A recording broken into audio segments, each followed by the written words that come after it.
ഗാസാത്ത് റൂഹിലെ ചോര കണ്ട്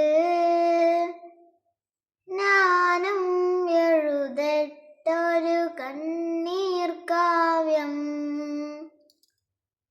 പിഞ്ചോമന മക്കളെ ചോരക്കായി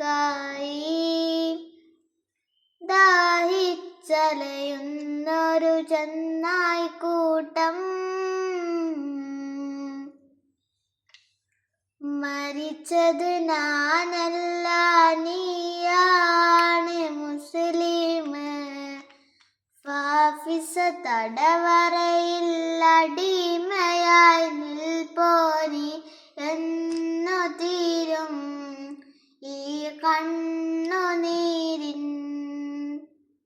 മോചനം